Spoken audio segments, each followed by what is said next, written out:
The honourable member for Western Arctic. Well, thank you, Mr. Speaker, and I'm pleased to rise on this particular bill. It's a bill that's very important to people of the North, and as a Northern representative, I look forward to dealing with our Northern regulatory issues in a good fashion, in a fashion that can promote development but also can protect our environment. Northerners have lived through all of that, Mr. Speaker. There's no question that in the Northwest Territories we understand the nature of the mining industry. As I mentioned to the minister earlier, it's an up and down industry. Mines are created, there's huge capital investment in the mines. Afterwards, there's an ongoing process which has operations and maintenance of those facilities. That does create up and down nature in the gross domestic product of our very small territories. Our territory has 45,000 people in it. When you add in a very large capital investment, you raise the GDP. So that's what we've been accustomed to that. We live through the boom and bust cycles over and over again with mining industry. Mr. Speaker, it's very important that we understand the mining industry. It's very important that we know what mine plans do to our economy.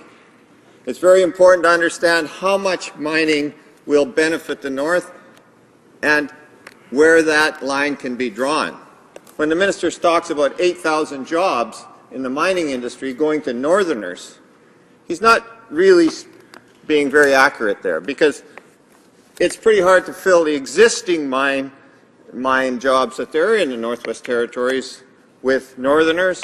We run about 50%, and we're topped up. We're topped up with the mines that we have already. So we do have some room to add on mining jobs in the Northwest Territories, but when we talk about 8,000 jobs, we're talking about increasing our population by a very large extent if we want to fill those with Northerners. And Mr. Speaker, when you increase the population in the Northwest Territories, you put enormous pressure on our governments, because the cost of living, the cost of providing facilities in the North is so high. So we view mining very carefully.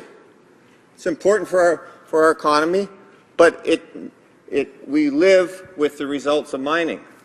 And when it comes to the environment, Mr. Speaker, throughout the Northwest Territories, we live with the results of mining. We live with the results of bad decisions, improperly made too quickly.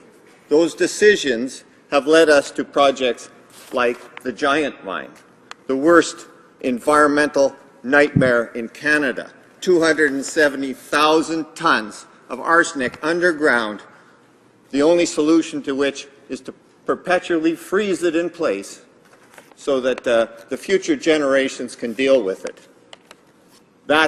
This government is on the hook for the Giant Mine for dollars in the billions over the foreseeable future. So what we see there was when environmental assessment didn't work right. What we see with other projects is the same thing. Pine Point mines, you can look at the result of that. No money left for reclamation. Site left, abandoned. The investment in the community abandoned. So these are things that we live with in the Northwest Territories. We understand mining very well. We understand its relationship to the environment. Probably more so, the Yukon has that same understanding. Nunavut is just moving into an understanding of mining and how it will work out in its vast territory. And I'm glad to see that the Nunavut Land Claims Agreement is moving forward. When you consider that it's been in preparation for almost 2 decades, you can understand perhaps the frustration of those people that live in Nunavut in getting their legislation in place, in understanding how that is going to work. Mr. Speaker, that's one of the reasons why I would love to see this bill split. Nunavut could move forward very quickly. Minor amendments that we understand that people are interested in making. And that would open up that opportunity for Nunavut people to have a better hold on their regulatory process on a process that, as I pointed out earlier in my question to the Minister, is focused around land use planning. Land use planning is the key element, and it's certainly very important. But what we've seen in the Northwest Territories is very little progress on approving land use plans that have been worked on for a dozen years. Whether you're in the Sawtooth, whether you're in the Gwich'in area, whether you're in the Inuvialuit area, those are areas where land use plans need to be developed. In the Decho, the unclaimed, the non-settled claim area of the Decho in the Northwest Territories, they proposed an interim land use plan to deal with the issues. That has not found success with the federal government. So what we see is that, yes, we want to see this act for Nunavut moving forward as quickly as possible. It's a start in the right direction for Nunavut. But when it's put in place, let's hope that the land use plans come very quickly. That these land use plans are not written in stone. They're amendable over a certain period of time so that people can adjust them accordingly so that they work for people in a good fashion, and that's exactly what should happen with those. So Nunavut, let's go on Nunavut, let's get that through. Now with the Northwest Territories and the Surface Rights Board, much more difficult issue in some ways, because of course, unlike Nunavut, unlike the Yukon, we have unsettled areas. We have areas where there hasn't been agreement to have a Surface Rights Board. That isn't in place yet. That hasn't been negotiated between the traditional landowners, the people of the First Nations of the Decho, of the Acacho, quite a large area of the Northwest Territories. So what we'll be doing with this act, we'll be putting in place legislation that hasn't gone through the process that it has for the Tlicho, for the Sawtooth, for the Gwich'in, where this was negotiated, where this was agreed to by both parties. So what we have is a situation where it's going to be put in place regardless. Now, within the bill, there is a clause that says the minister must review this act upon the creation of any new agreement on land in the Northwest Territories with any party. So that's done, but is that review sufficient for the people of the Northwest Territories, for the Decho people, for the Tlicho, for the Acacho people who are still in the negotiation of their land claims? Is that sufficient that this would simply be subject to a review without qualifications to a review, without understanding what a review can accomplish for those two groups? That is a question that needs to be further outlined in committee. That's a question that needs to be answered for a very, very important part of the Northwest Territories. So there's things that have to be done there. There's things that in the briefing it was indicated that the municipalities have not been engaged on this issue. And there was a feeling from the departmental side that they didn't have a role here. Well, that's not correct, because of course we have existing mines that are located within municipal boundaries. So we have subsurface rights that extend into municipal areas. So access is important to municipalities. They have to be a part of it. They are landowners. They have a role here. The consultation was not taking place with those. So we'll have to do that at committee as well, Mr. Speaker. We'll have to understand how municipalities feel and understand about this legislation, which can affect their role. There are private landowners as well, although not many in the Northwest Territories, that may have some interest in this legislation. Those hopefully can be accomplished in a fulsome committee examination. That we can do the work of the government for them at committee. And I think that's fair enough to do that. Mr. Speaker, you know, when the minister says that this is all about economic development, we're passing environmental legislation that's all about economic development. Isn't there something wrong with that statement? Aren't we passing environmental legislation to protect the environment, to ensure that for future generations that things are conducted, that projects are conducted in a good fashion and that yield a good result, and that when they leave, that the disturbances are taken care of? That's just what needs to be done. Mr. Speaker, good development also ties in the needs of the people of the region. You know, in the three territories, we have a problem. We're not provinces. We can't go to developers and say, look, we want a road in that area as well. We'll work with you to create the infrastructure because that's going to benefit our people later on. No. Anyone could. The new roads under the NWT Act, any new road has to be approved by the federal government. That's a federal government responsibility. So how do we see it playing out in the Northwest Territories? With the diamond mines, a great economic development opportunity for the Northwest Territories and for Canada, we saw very little public infrastructure developed with that.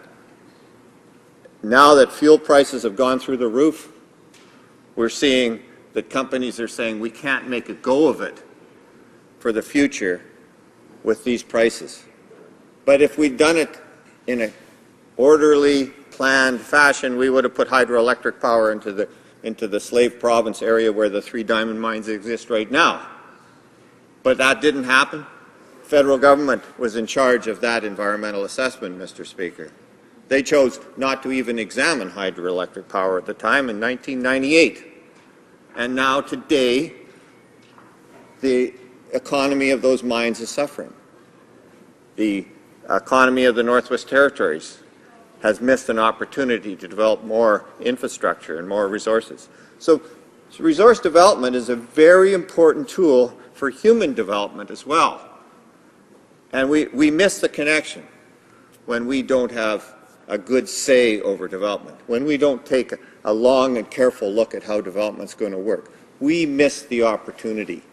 We miss the opportunity that could actually enhance and build our provinces, our territories, and perhaps someday become provinces.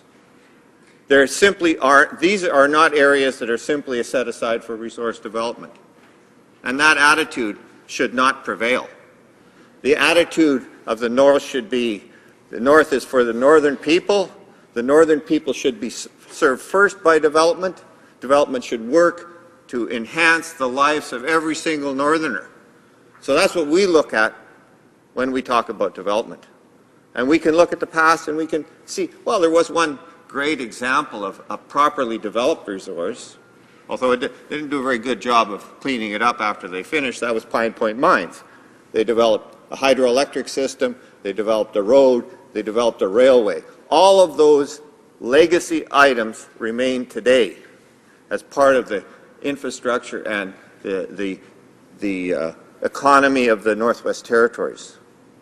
So we want to see that kind of development continue, but we don't want to see big empty holes in the ground that are filled with water that have environmental impact. We don't want to see that. So we have some real goals with environmental assessment. And they're not predicated on slamming things through the system. They're predicated on careful planning. That's how we make success for the North. We don't make success simply by throwing it open, throw the doors open, get them through the process as quickly as possible, get the shovels in the ground as quickly as possible without planning carefully what we're doing. And I don't see that attitude from this government at all. I don't see that planning attitude there implicit in what they're doing. And this federal government still holds all the cards when it comes to northern development. So, Mr. Speaker, we need to take this part of this legislation, NWT Surface Rights Board, and give it close examination in committee. That's where we want to go.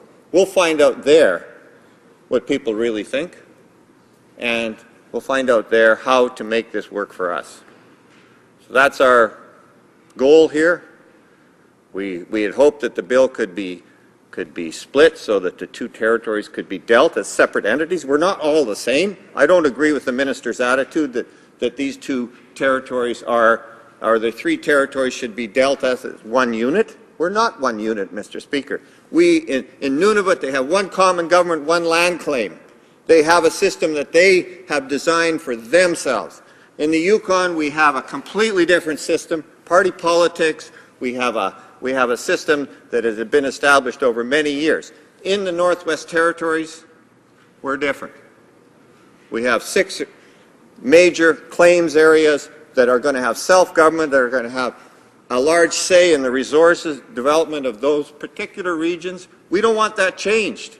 If you talk to people in the Northwest Territories, they're not talking about giving up our unique identity. They're not talking about getting in line with the other two territories and let's all march to the same beat.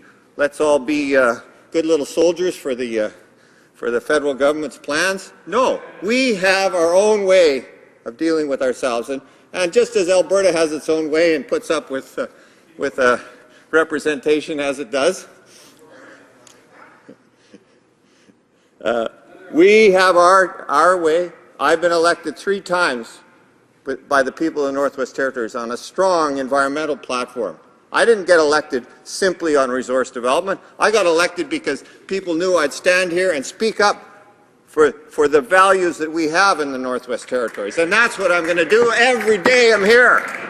I don't care what Albertans say. I don't care what Ontarians say. I'm here for the people of the Northwest Territories.